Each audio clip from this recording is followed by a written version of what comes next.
بسم اللہ الرحمن الرحیم۔ سامعین مکرم، آج کا جو ہمارا موضوع ہے، آج جس ٹاپک پہ ہم بات کرنے جا رہے ہیں کہ ہمارے معاشرے میں لوگ بڑے پریشان ہیں۔ کوئی اپنی روزی کی وجہ سے پریشان ہے، کوئی اپنے گھریلو معاملات کی وجہ سے پریشان ہے، اور کوئی اپنی دشمنائی کی وجہ سے پریشان ہے، لوگوں کی دھمکیوں کی وجہ سے پریشان ہے۔ لیکن آج ہم ان سب کا حل آپ کو ایک ایسے عمل سے بتانے جا رہے ہیں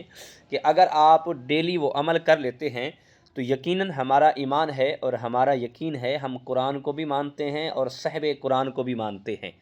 ہم اگر اس پہ سچے دل سے عمل کرنا شروع کر دیں تو یقیناً دنیا کی کوئی طاقت ہمیں گرا نہیں سکتی،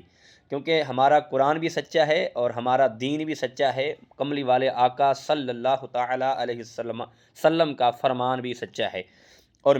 ہمارے بزرگ فرماتے ہیں کہ اللہ کے نبی حضرت محمد مصطفیٰ صلی اللہ تعالیٰ علیہ وسلم نے فرمایا کہ جو بندہ نماز فجر ادا کرتا ہے اور نماز فجر پڑھتا ہے اور فجر کے فرض پڑھنے سے پہلے، یعنی فجر کی سنتیں پڑھنے کے بعد فرض پڑھنے سے پہلے، اور جیسے ہی سنتیں پڑھ کے بیٹھتا ہے، جیسے اتحیات پر بیٹھتا ہے، اسی صورت میں بیٹھ کر جو بندہ 41 مرتبہ سورۃ فاتحہ پڑھتا ہے، بسم اللہ الرحمن الرحیم الحمد للہ رب العالمین کے ساتھ پوری سورۃ فاتحہ 41 مرتبہ پڑھتا ہے، اور پھر اللہ رب العزت کی بارگاہ میں اگر وہ دعا کرتا ہے کہ مولا مجھے دشمنوں کی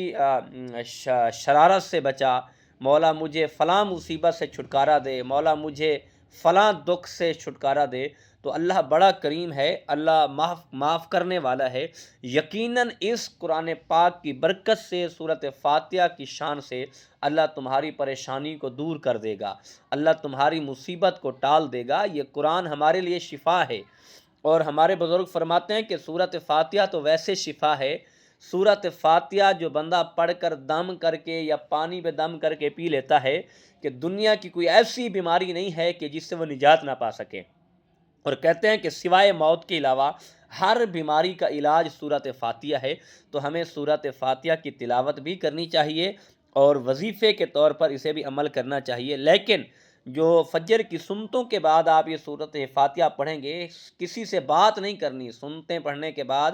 کسی سے بات کیے بغیر 41 مرتبہ پڑھیں تو یقیناً آپ کو بڑا فائدہ ہوگا، اور یہ آپ کو بہت بڑا اس کا نفع ہوگا۔ یقیناً امید ہے کہ قرآن ہمارے لیے باعث رحمت ہے، ہمارے لیے قرآن شفا ہے، اور قرآن پہ عمل کریں تو ہماری زندگی خوبصورت ہو سکتی ہے، ہم مشکلات سے چھٹکارا پا سکتے ہیں۔ دعا ہے اللہ عمل کی توفیق عطا فرمائے۔ وما توفیقی الا